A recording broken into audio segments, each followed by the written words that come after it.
नाज़रीन, ईद के बाद शहरियों ने गोश्त पकाने और गलाने में इस्तेमाल होने वाली सब्जियों की खरीदारी बढ़ा दी है।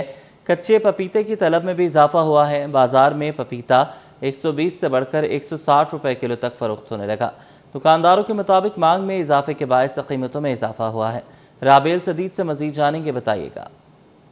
जी बिल्कुल, देखिए ईद उल अज़हा तो गुजर गई और पेट्रोल की कीमतों में कमी भी आ गई, लेकिन उसके बावजूद सब्जियों की मांग में जो है इजाफा तो हो रहा है, लेकिन कीमतों में अभी तक कमी नहीं आ सकी, बल्कि कीमतें जो है वो मज़ीद बढ़ गई हैं।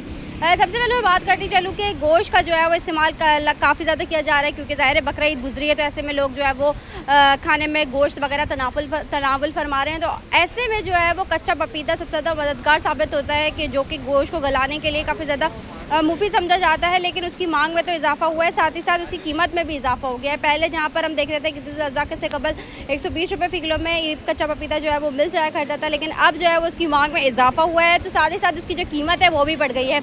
160 रुपये फ़ी किलो पर जो है वो कच्चा पपीता पहुंच गया है। और सब्ज़ी फरोशों का यही कहना है कि ईद उल अज़हा के करीब के साथ ही साथ ईद उल अज़हा जैसे करीब आ रही थी, तब भी इसकी मांग में इजाफा था, और ईद उल अज़हा के बाद भी जो है वो अब इसकी मांग में इजाफा हो रहा है, जिसकी वजह से इसकी कीमतें जो है वो बढ़ गई, क्योंकि तलब में इजाफा हुआ है, तो इस तरह कीमतें भी बढ़ गई। साथ ही साथ अगर इसमें फ़ायदे की बात करती चलूँ, तो कच्चा पपीता जो है वो गोश्त को गलाने के लिए काफ़ी ज़्यादा मुफीद समझा जाता है, और अगर आप इसको सिर्फ थोड़ी सी देर प्रेशर कुकर में डालते हैं तो फ़ौरन जो है वो गोश्त को नरम कर देता है। साथ ही साथ इसके अगर फ़ायदे की जो बात करती चलूँ, तो ये हाज़मे को बेहतर बनाने के लिए काफ़ी ज़्यादा मुफीद समझा जाता है। लेकिन जो हामला ख़वातीन होती है, माहिरीन सेहत का मशवरा ये कि हामला ख़वातीन जो है वो कच्चे पपीते का इस्तेमाल ना करें, क्योंकि ये सेहत के लिए सही नहीं होता। साथ ही साथ अगर इसके मैं फ़ायदे की बात करती चलूँ, तो इसके फ़ायदे भी बेशुमार हैं। निज़ाम हाज़मा को बेहतर बनाने के लिए, आँखों की रोशनी को बेहतर करने के लिए काफ़ी ज़्यादा मुफीद समझा जाता है। इसी तरह क़ुव्वत मुदाफ़अत को बेहतर बनाने के लिए काफ़ी ज़्यादा मुफीद समझा जाता है।